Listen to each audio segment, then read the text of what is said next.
Hello guys, ഞങ്ങൾ അമേരിക്കയിലെ Illinois സ്റ്റേറ്റിലെ Abraham Lincoln താമസിച്ചിരുന്ന വസതിയിലേക്ക് പോവുകയാണ്. 3-3.5 മണിക്കൂർ ഡ്രൈവ് ചെയ്തതിന് ശേഷം ഞങ്ങൾക്ക് വല്ലാതെ വിശന്നു. അവിടെ കണ്ട ഒരു റെസ്റ്റോറൻറ്റിൽ ഞങ്ങൾ ഭക്ഷണം കഴിക്കാൻ കയറി. അമേരിക്കനും ജാപ്പനീസും ചൈനീസും ചേർന്നിട്ടുള്ള ബഫേ ആയിരുന്നു. ധാരാളം വെറൈറ്റി ഫുഡുകൾ ഉണ്ടായിരുന്നു. അതുപോലെ നിറയെ ആളുകളും ലൈനിലുണ്ടായിരുന്നു. ഫുഡൊക്കെ ഞങ്ങൾക്ക് നല്ലതായിട്ട് ഇഷ്ടപ്പെട്ടു. വെറൈറ്റി ആയിട്ടുള്ള വൈറ്റ് ഫിഷും വൈറ്റ് ക്രാബും പിന്നെ ധാരാളം ചൈനീസ് ഷ്രിമ്പും എല്ലാം കൂടി ഉണ്ടായിരുന്നു. ജാപ്പനീസ് സുഷി ഐറ്റംസ് നിരത്തി വെച്ചിരുന്നു. സുഷി ഞാനൊരു വലിയ ഫാൻ അല്ലാത്തതുകൊണ്ട് ഞാനധികം കഴിച്ചില്ല. ബഫയൊക്കെ കഴിച്ചതിന് ശേഷം ഞങ്ങൾ ബുക്ക് ചെയ്തിരുന്ന റിസോർട്ടിലേക്ക് പോയി. നല്ല റിസോർട്ടും റൂമും ഒക്കെ ആയിരുന്നു. ഞങ്ങൾ ഡ്രൈവ് ചെയ്ത് ടയേർഡായതിനാൽ അന്ന് അവിടെ കിടന്ന് ഉറങ്ങാമെന്ന് കരുതി. ഞങ്ങൾ അവിടെ കണ്ട ഒരു റെസ്റ്റോറൻറ്റിൽ പോയി പിന്നെയും ഈവനിങ്ങിൽ ഡിന്നർ കഴിച്ചതിന് ശേഷം ഞങ്ങൾ അവിടെ കിടന്നുറങ്ങി. അതിരാവിലെ എഴുന്നേറ്റു, കുളിയൊക്കെ കഴിഞ്ഞു. അതിനുശേഷം ഞങ്ങളൊരു മക്ഡൊണാൾഡ്സിൽ പോയി ഒരു ലൈറ്റായിട്ടുള്ള ബ്രേക്ക്ഫാസ്റ്റും കഴിച്ച് നേരെ സ്പ്രിംഗ്ഫീൽഡിലേക്ക് പോയി. സ്പ്രിംഗ്ഫീൽഡിൽ പോയി അവിടെ പാർക്കിങ്ങിനൊന്നും ഒരു പ്രശ്നമില്ലായിരുന്നു. ഇഷ്ടംപോലെ പാർക്കിംഗ് ഉണ്ടായിരുന്നു. ഏകദേശം 1 ഹവറിൽ $2 പാർക്കിംഗ് ഫീ അവർ പറഞ്ഞു. ധാരാളം വീടുകളൊക്കെ ഉണ്ട് അവിടെ. ഇത് അവിടുത്തെ ഇൻഫർമേഷൻ ഡെസ്ക്കാണ്. ഈ ഇൻഫർമേഷൻ ഡെസ്കിൽ നിന്ന് നമുക്ക് ടിക്കറ്റ് എടുക്കാവുന്നതാണ്. ടിക്കറ്റ് എടുത്തതിന് ശേഷം നമുക്ക് ഈ റൂമിലേക്ക് പോകാം. ഈ കാണുന്ന റൂമിലേക്ക് പോയി കഴിഞ്ഞാൽ അവിടെ ഗൈഡുണ്ട്. ഗൈഡ് നമുക്ക് അവിടുത്തെ കാര്യങ്ങളൊക്കെ പറഞ്ഞു തരും. എന്തൊക്കെ ചെയ്യണം ചെയ്യണ്ട എന്നുള്ള കാര്യങ്ങളൊക്കെ പറഞ്ഞു തന്നതിന് ശേഷം ഈ കാണുന്ന എബ്രഹാം ലിങ്കൻ്റെ 1800കളിൽ പണി കഴിപ്പിച്ച എബ്രഹാം ലിങ്കൺ താമസിച്ചിരുന്ന, അതായത് വാങ്ങിച്ച വീട്ടിലേക്ക് നമുക്ക് കൊണ്ടുവരും. അദ്ദേഹത്തോടു കൂടി അല്ലാതെ നമുക്ക് ആർക്കും ഇതിനുള്ളിൽ പ്രവേശനമില്ല. 1844 എബ്രഹാം ലിങ്കൺ ഈ വീട് വാങ്ങിച്ചത്. ഏകദേശം $1500, ഏകദേശം 200 വർഷങ്ങൾക്ക് മുമ്പാണെന്ന് ആലോചിക്കണം. അന്നത്തെ അദ്ദേഹം ഉപയോഗിച്ചിരുന്ന പ്ലേറ്റുകളും ഡെസ്കും അങ്ങനത്തെ വെള്ളം കുടിക്കാൻ ഉപയോഗിച്ചിരുന്ന കുപ്പികളും ഗ്ലാസ്സുകളും ചില്ല് കുപ്പികളും ഒക്കെ ഇപ്പോഴും അതേപോലെ ഈ ഷോക്കേസിൽ സൂക്ഷിച്ചിട്ടുണ്ട്.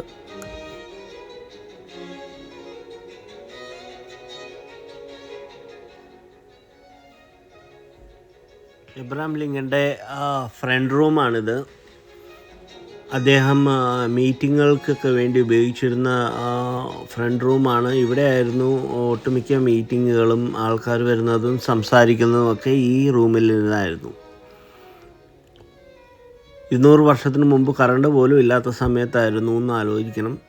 അദ്ദേഹത്തിൻ്റെ പഴയ ഉപയോഗിച്ചിരുന്ന എല്ലാ സംഭവങ്ങളും ഇപ്പോഴും അതുപോലെ തന്നെ സൂക്ഷിച്ചിട്ടുണ്ട്.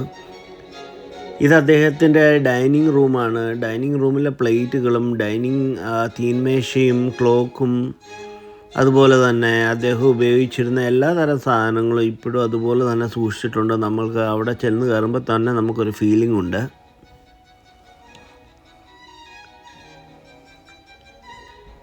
ഇത് അദ്ദേഹത്തിൻ്റെ മക്കളുടെ ഒരു പ്ലെയിൻ റൂമാണ്. ഇവിടെ അവർ റെസ്ലിംഗ് കളിക്കുമെന്നാണ് ഗൈഡ് പറഞ്ഞത്.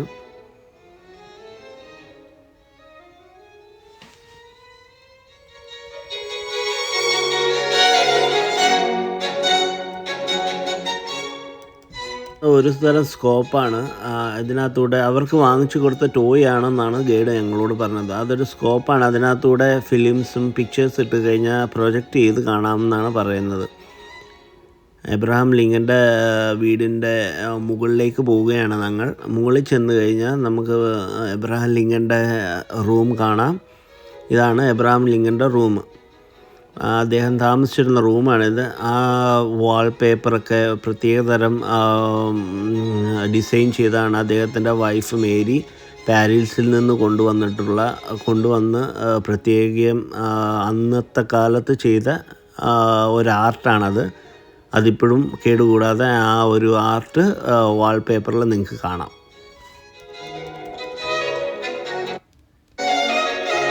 ഇത് എബ്രഹാം ലിങ്കൺ എഴുതിയിരുന്നതും അവിടെ ഇരുന്നായിരുന്നു വർക്ക് ചെയ്തിരുന്നത്. എബ്രഹാം ലിങ്കൻ്റെ ഷോളാണത്. ആ കാണുന്ന ടേബിളും ചെയറും ഒക്കെ അദ്ദേഹം സ്ഥിരമായിട്ട് എഴുതാനൊക്കെ യൂസ് ചെയ്തിരുന്നതാണ്. അവിടെ ഇരുന്നാണ് വർക്ക് ചെയ്തിരുന്നതെന്നാണ് ഗൈഡ് ഞങ്ങളോട് പറഞ്ഞു തന്നിട്ടുള്ളത്. അതുപോലെ തന്നെ എബ്രഹാം ലിങ്കൻ്റെ ബൂട്ട്സ് നിങ്ങൾക്കവിടെ കാണാം. അതെല്ലാം വളരെ സൂക്ഷിച്ചു വെച്ചിട്ടുണ്ട്.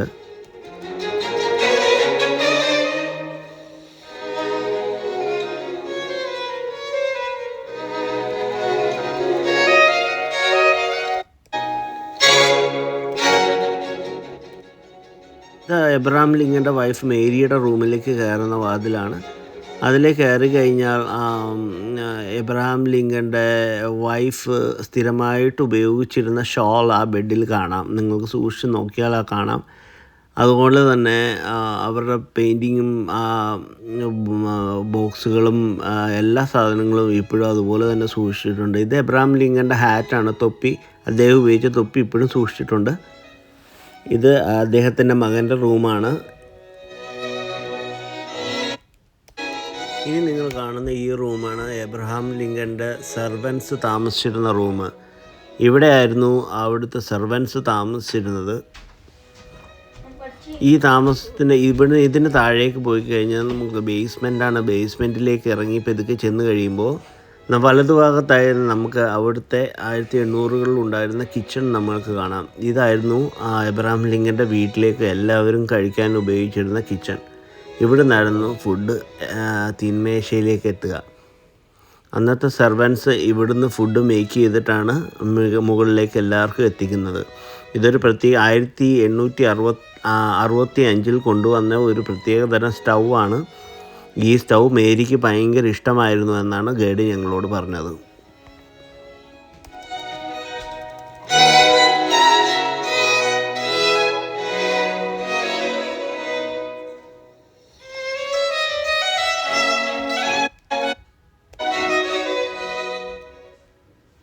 ഇനി നമ്മൾ കാണാൻ പോകുന്നത് എബ്രഹാം ലിങ്കൻ്റെ ഫാമിലി യൂസ് ചെയ്തിരുന്ന ബാത്റൂമാണ്. 1800-കളിൽ ഇത്തരം ബാത്റൂമുകളായിരുന്നു അവർ യൂസ് ചെയ്തിരുന്നത്.